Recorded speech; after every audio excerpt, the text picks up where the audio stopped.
مقصد کے تحت آئے، بس ہمارے دل و دماغ میں بس وہی مقصد ہونا چاہیے، بس وہی شوق ہونا چاہیے کہ ہم جانے والے کے لیے جو وسیلے ثواب مثال ثواب کی نیت سے آئے ہیں، جانے والے کے لیے ہم کچھ دیر وقت دے رہی ہیں، ہم اس کے نام پہ بیٹھ رہے ہیں۔ اللہ رب العالمین ہمارے بیٹھنے کو قبول فرمائے، اور بیٹھ کے جب بات سمجھ میں آ جائے اور زبان سے الحمدللہ نکل جائے یا زبان سے سبحان اللہ نکل جائے، اللہ اگر اس کو قبول کر لے تو اللہ ارشاد فرماتا ہے، محبوب اعلان فرما دیجئے جو سوچ کے آیا ہے کہ جانے والے کی بخشش کرانے کی غرض سے جا رہا ہو، آقا ارشاد فرماتے ہیں میلاد مصطفیٰ کی شان وہ شان ہے کہ آنے والا آیا ہے جانے والے کی بخشش کرانے کے لیے، لیکن آقا ارشاد فرماتی ہے ذکر مصطفیٰ سے گھر والوں کی بخشش ہوتی ہے، بستی والوں کی بخشش ہوتی ہے، جانے والوں کی بخشش ہوا کرتی ہے۔ سبحان اللہ سبحان اللہ، بہت خوب ماشاء اللہ، بہت خوب۔ اللہم صلی علی سیدنا و شفیعنا و نبینا حبیبنا محمد علیہ الصلوۃ والسلام علیکہ یا رسول اللہ صلی اللہ تعالی علیہ وآلہ وسلم۔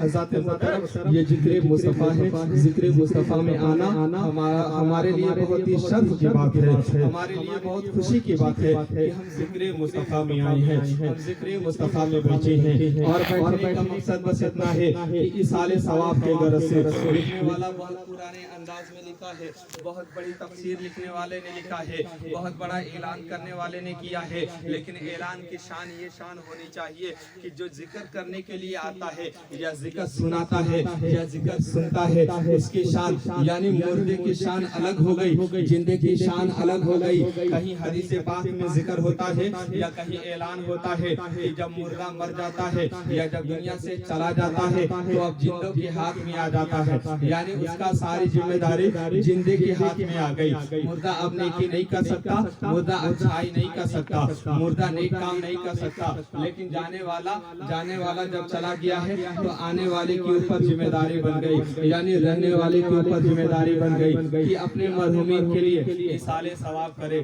بہت سے ایسے عقائد ملیں گے جو کہتے ہیں کہ اب جانے والے کے لیے کیا کیا جائے، جانے والا اپنے اعمال کی بنیاد پہ چلا گیا ہے، جانے والا اپنے اعمال کے بنیاد پہ مر گیا ہے، وہ جیسا کرم کیا ہے ویسا ہی اس کے ساتھ ہوگا، وہ جیسا بیج بویا ہوگا ویسا ہی پھل نکلے گا۔ لیکن لکھنے والے نے بہت پرانی تفسیر لکھی ہے، بہت پہلے کی تحریر لکھی ہے کہ ایک بزرگان دین تھے، وہ جمعے کی نماز کے لیے ایک گاؤں میں جاتے ہیں، اور جانے کے بعد اس بستی میں پہنچتے ہیں جس بستی کے قریب قبرستان تھا، کچھ دیر قبرستان کے قریب کھڑے ہوتے ہیں، پھر مسجد میں چلے جاتے ہیں، نماز جمعہ ادا کرتے ہیں۔ معمول یہ تھا کہ اگر گاؤں محلے میں قبرستان ہوتا تو وہ اپنے نماز پڑھنے کے بعد، نماز سے فارغ ہونے کے بعد قبرستان کے قریب چلے جاتے، خودے کے لیے ایصال ثواب کی غرض سے ہاتھ اٹھاتے یا فریاد کرتے یا فاتحہ پڑھا کرتے تھے۔ ان کا معمول یہ تھا ایک بستی سے گزر ہوتا ہے، جمعے کی نماز ہوتی ہے، نماز کے بعد وہ بستی سے باہر نکلتی ہے، قبرستان کے قریب جاتی ہے، درود پڑھتے پڑھتے آنکھ لگ جاتی ہے،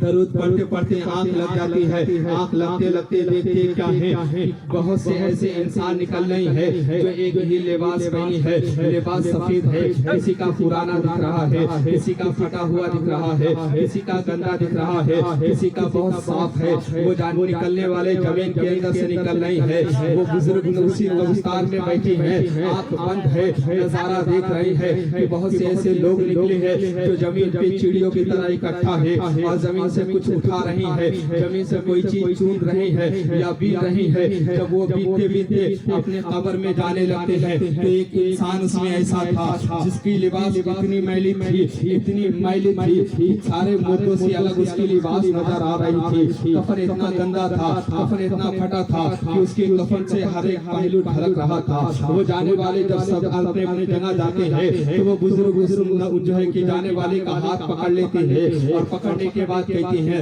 ذرا یہ تو بتا دے کہ زمین سے کون سے لوگ ہیں جو زمین سے باہر نکلے ہیں اور زمین کے اوپر کچھ گر رہی ہے، کچھ چن رہی ہے۔ تو وہ عرض کرتی ہے کہ آج جمعے کا دن ہے، آج ہم سارے قبرستان والے اپنے قبر سے باہر نکلے ہیں، اور زمین پہ جو دیکھ رہے ہو کہ کچھ زمین سے اٹھا رہی ہے، تو ان کے چاہنے والے، ان کے ماننے والے اپنے اپنے گھروں سے یا اپنے قبرستان سے یا اپنی مسجدوں سے بیٹھ کے مرحومین کے لیے ایصال ثواب کر رہی ہے۔